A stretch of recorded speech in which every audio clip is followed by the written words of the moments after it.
सिल्लोड तालुक्यातल्या घाटनांद्रा पाचोरा डोंगराच्या दरीत अल्पवयीन मुलीचं प्रेत सापडलं।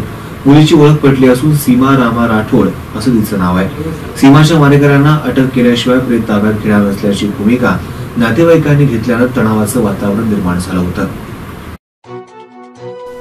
10वीच्या वर्गात शिक्षण घेणारी सीमा शुक्रवारी विहिरीवर पाणी आणण्यासाठी गेली होती। नंतर ती परत आलीच नाही। त्यामुळे घरच्यांनी तिचा शोध सुरू केला।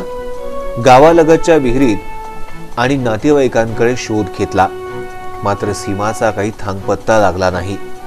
शेवटी हताश झालेले राठोड कुटुंबीय शनिवारी उशिरा पोलिसात मुलगी हरवल्याची तक्रार देण्यासाठी गेले। त्यावेळी त्यांना घाटनांद्रा घाटात अल्पवयीन मुलीचं प्रेत सापडल्याची माहिती मिळाली।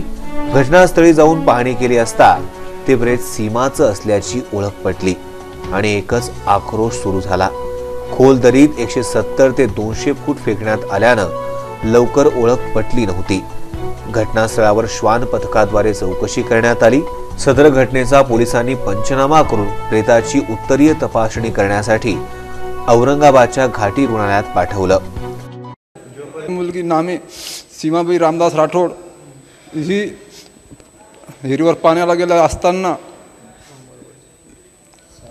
6 सुमारास कोणी चोरचट्ट्याने उचलून नेले। त्याचा तपास लागल्याशिवाय मी माझी मुलगी इथून उचलू देणार नाही।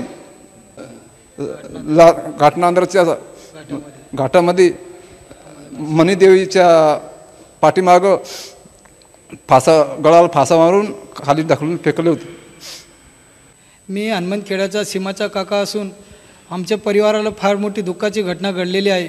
आमची मुलगी पाणी न आल्यामुळे गावात विहिरीवर पाणी गेली असताना तिला अज्ञात इसमानी रोडवरून उचलून गाडीत टाकून असं जंगलामध्ये तिला फाशी देऊन तिला बाहेर टाकलेले। जंगलामध्ये अर्ध्या पाडामध्ये ती पडलेली अवस्था पाहून आम्हाला फार दुर्दैवी घटना आमच्या याच्यात घडलेली आहे। मी या चॅनलच्या द्वारे मी आपल्या सर्वांना विनंती करतो, आम्हाला न्याय भेटायला पाहिजे। जोपर्यंत आम्हाला न्याय भेटणार नाही तोपर्यंत आम्ही बॉडी घेऊन जाणार नाही। ही सीमाला आम्ही श्रद्धांजली आपल्याकडून होईल।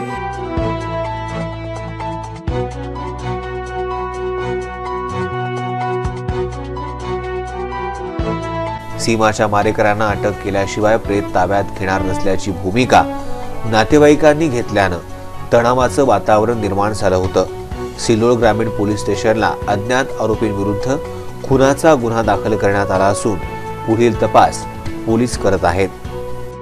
सिल्लोड ग्रामीण पोलीस स्टेशनच्या हद्दीमध्ये जी घटना घडलेली आहे की एका 16 वर्ष मुलीचा तिचा खून करण्यात आलेला आहे। त्या दृष्टीने आमचा तपास चालू आहे आणि मी तुम्हाला सगळ्यांना असं आश्वासन देते की जो तपास आहे आमचा हा योग्य दिशेने चालू आहे आणि लवकरात लवकरच आम्ही आरोपी अटक करणार आहे।